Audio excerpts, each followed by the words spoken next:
Hello to you YouTube, comment ça va? Ravi de vous retrouver aujourd'hui pour parler un peu du projet Sakura. Enfin, c'est plutôt un vélo qu'une moto maintenant, mais bon. Les plans pour aujourd'hui, c'est de sortir la fourche avant et je pense que je vais la sortir complète, ça sera quand même plus simple. Je vais essayer de la vendre comme ça et s'il faut démonter certaines parties pour vendre, bon bah on s'en occupera. Également désosser la partie arrière, les suspensions, roues, freins, étriers. Et après, on va aussi, bon, évidemment sortir les compteurs, le phare à l'avant. Ça va vraiment plus ressembler à une moto, mais à un cadre de vélo. Donc avant de commencer, je voudrais juste faire un léger point sur le moteur. Je sais pas si ça se voyait bien en vidéo, mais voilà hein, comment il était déjà. Donc je pense qu'il a déjà dû être sorti de la moto. C'est peut-être même pas le moteur d'origine. Bon, moi ça m'importe peu franchement, mais ce qui est sûr c'est que je pense qu'il est tombé hein, quand ils ont dû l'enlever ou le remettre, parce que ça à mon avis ça se casse pas rien qu'avec une pichenette hein. Le faisceau aussi doit disparaître, mais avant ça, je vais vraiment prendre un max de photos parce que je risque d'oublier dans quelques semaines comment c'était positionné. Même si en théorie, la plupart du faisceau ne reviendra pas. Mais bon, ça, une nouvelle fois, c'est seulement la théorie. Dernier élément, avant de commencer la journée, j'ai vendu donc le Protection à 70 € et je remercie Hichem pour son achat. On est bon, on est enfin prêt, Karstouci, c'est parti! Cette fois, j'ai décidé d'entrée de jeu de consulter la revue technique. Il y a pas mal de jobs aujourd'hui, alors faut pas traîner. Première étape, on démonte le corps de maître cylindre. 2 vis le maintiennent en place, j'utilise donc une douille de 10. Je poursuis avec le câble d'embrayage. On le défait par le dessous du levier. La notice nous dirige ensuite vers la dépose de différentes commandes. J'ai décidé de la jouer freestyle en zappant cette étape, car le but pour moi est de démonter le moins possible afin de revendre l'ensemble. Je m'attaque ensuite au phare avant. Une vis cruciforme sur le haut et 2 vis à laine de 3. On peut donc sortir le phare de son support. Et moi qui pensais qu'un phare servait seulement pour l'éclairage, pour voir et être vu, j'ai remarqué qu'ici, donc ça doit être l'ampoule pour la veilleuse je pense, elle n'était pas connectée, plus rien, la flemme. Avant de tout déconnecter comme un sans lumière, je vais faire des repères. Je ne pense pas que ça me servira, mais le futur acheteur devrait apprécier. Je vais continuer en démontant donc les compteurs maintenant que tous les câbles sont retirés, tous les fils électriques et également le plateau de commande. Une douille de 10 nous sera nécessaire.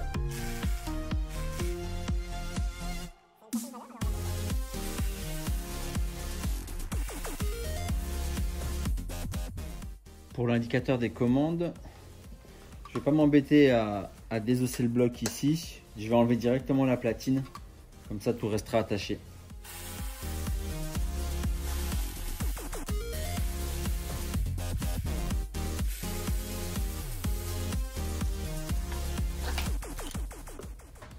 Ben voilà, je pense qu'on a gagné un max d'aéro là. Il n'y a plus rien qui doit nous freiner devant.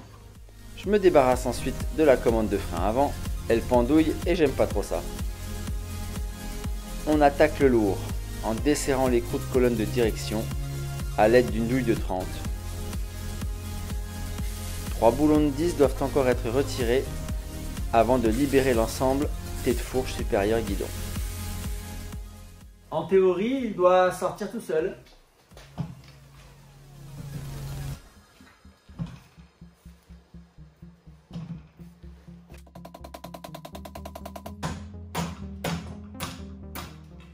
Rien ne vaut son pote le marteau.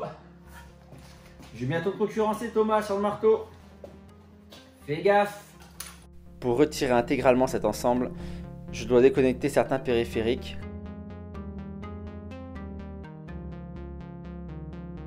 Bon, ici pas vraiment besoin de faire des repères parce qu'on a des couleurs différentes à chaque fil. Donc on peut difficilement se tromper. C'est bon. Guidon sorti avec les commandes. Finalement, je pense que j'aurais pu garder la commande de frein avec le mètre cylindre. Mais bon, dans la notice, c'était marqué qu'il fallait l'enlever. Donc j'ai été bête et discipliné. Donc on a déjà retiré toutes ces pièces-là. Il y a un truc qui m'inquiète, c'est cet écrou-là. Moi perso, je pense pas que j'ai une clé. Je vais fouiller dans les affaires de mon père. Mais avant d'aller fouiner dans les affaires, on va peut-être enlever les supports de phare. Ça va pas être si compliqué peut-être. Oh bah non. Parfait! Je vais peut-être les garder. Ou voir si je trouve pas un peu dans le même style, mais peut-être plus léger en termes de visuel.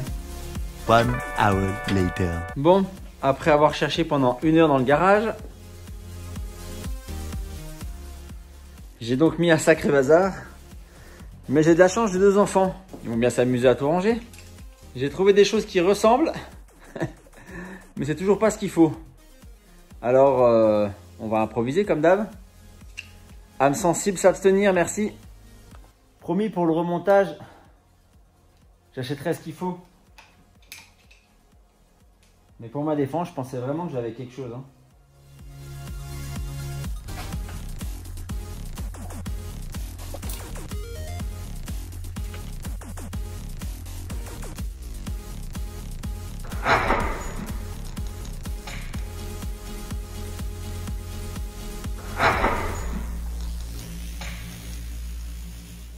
Ah, l'inexpérience.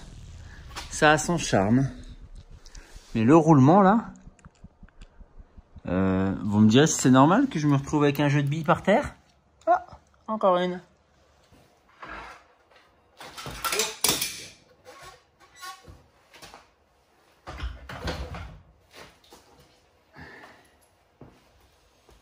On va retirer le roulement du dessus. Mais j'ai jamais vu. Hop là. Ce genre de roulement.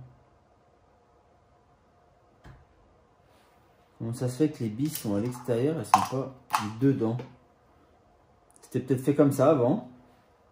Donc je vais pas juger. Maintenant que l'avant a été déposé, en évitant le drame de justesse, je m'occupe de la partie arrière.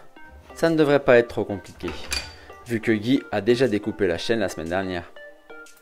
Un coup de clé à choc, un coup de maillet, et on peut sortir la roue arrière.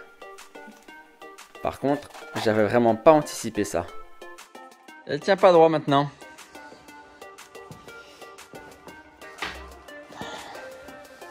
On va trouver des planches, une caisse, un truc dans le style pour que ça reste droit. On termine le démontage de la partie cycle en retirant les amortisseurs arrière. Ils sont maintenus en haut au cadre et en bas au bras oscillant, le tout par 2 écrous de 15. Pour finir, je retire le système de frein arrière. Une douille de 12 et une douille de 14 vous seront nécessaires afin de vous débarrasser de l'ensemble platine, mètre cylindre, bocal. Et voilà, c'est terminé avec la partie cycle.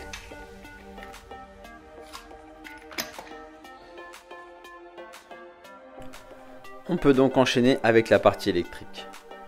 Je commence par l'avant de la moto, en dessous de l'emplacement du réservoir. Il s'y trouve les 2 bobines d'allumage et elles sont maintenues en place par 2 vis de 10. On va continuer de façon méthodique en suivant le faisceau en direction de l'arrière de la moto. Voilà, on y est, le cerveau de la moto. Rien à voir avec une moto moderne, et tant mieux pour un novice comme moi. Ce qui est sûr, c'est que la plupart des éléments ici vont prendre leur retraite à cause de l'unité Moto Gadget Emo Unit Blue. Encore un peu de patience, les super jouets de chez Moto Gadget vont bientôt arriver. A l'aide d'une douille de 10, je commence l'opération du cerveau de Sakura. Afin de retirer le support de batterie, et donc de mettre à nu le cadre, il y a certains éléments à retirer et à débrancher. On va enlever cette boîte là. Boîte à fusibles à l'ancienne.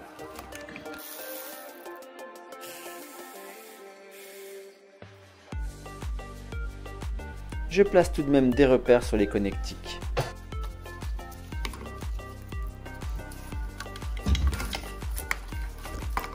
Et voilà. Ciao, bye bye le faisceau. Une vis de 8 maintient la platine avec le reste des éléments. Il reste maintenant à soulever la platine pour la désenclencher du crochet. Et voilà, tout est enfin libre.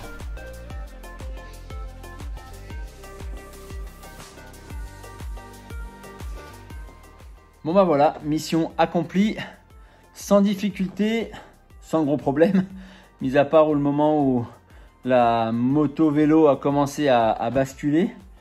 Mais bon, comme il n'y a plus le moteur, bah, c'était assez facile à attraper. Donc si jamais vous voulez retirer la fourche à l'avant, les têtes de fourche avec les tubes de fourche, bah, il vaut mieux retirer la roue si vous ne voulez pas avoir ce genre de déséquilibre. Mais bon, comme moi, je n'avais pas envie de m'embêter parce que je vais essayer de vendre l'ensemble. Je démontrerai plus tard si jamais personne n'est preneur. Comme vous avez pu le constater, j'ai commencé à faire donc des petits marquages blancs pour savoir qu'est-ce qui devait disparaître. D'une part pour gagner du poids, d'autre part parce que il n'y en aura plus aucune utilité. Comme par exemple les triangles ici qui supportaient à la fois les cale-pieds arrière et les deux silencieux de chaque côté. Certaines choses, je suis pas encore sûr, donc j'ai pas mis de croix pour l'instant. Il faut quand même que j'étudie un peu plus la chose. Ah, le but à l'arrière pour pouvoir mettre la boucle, ce serait de bien découper ici, d'ouvrir à ce niveau-là, recouper juste ici, mais conserver cette portion-là, venir enfiler la nouvelle boucle, peut-être à moitié. Après, faut jouer au niveau structure, qu'est-ce qui serait le mieux. Faut que je demande l'avis d'un expert. Et ensuite, donc la boucle avec le léger coude pour l'arrière. Et voilà, ça donnera une toute autre dimension. Certains d'entre vous vont penser que je suis cinglé. Mais il faut malheureusement passer par cette étape-là pour pouvoir découper ce qu'il y a besoin sans l'abîmer. Également, je pense que je vais en profiter, d'une part pour vraiment nettoyer le cadre, d'autre part pour le repeindre, qu'on soit sur quelque chose d'assez chouette. Tout va dépendre un peu du budget. Mais voilà, jusqu'à présent, j'ai pas trop dépensé, même si ça va venir.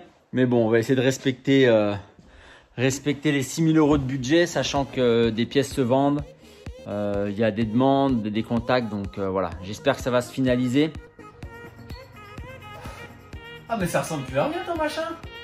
C'est sur cette incroyable évidence que se termine l'épisode d'aujourd'hui. Merci à vous de l'avoir regardé. S'il vous a plu ou que vous pensez qu'il peut vous servir, n'hésitez pas à mettre un max de pouces bleus, c'est la récompense. On se retrouve en fin de semaine pour un épisode consacré à l'avancée du projet de backdating. Et je peux vous annoncer un truc, c'est que ça s'annonce croustillant. Mais je vous en dirai pas plus. En attendant, prenez soin de vous. C'était Cyril. À plus. Ciao, bye bye.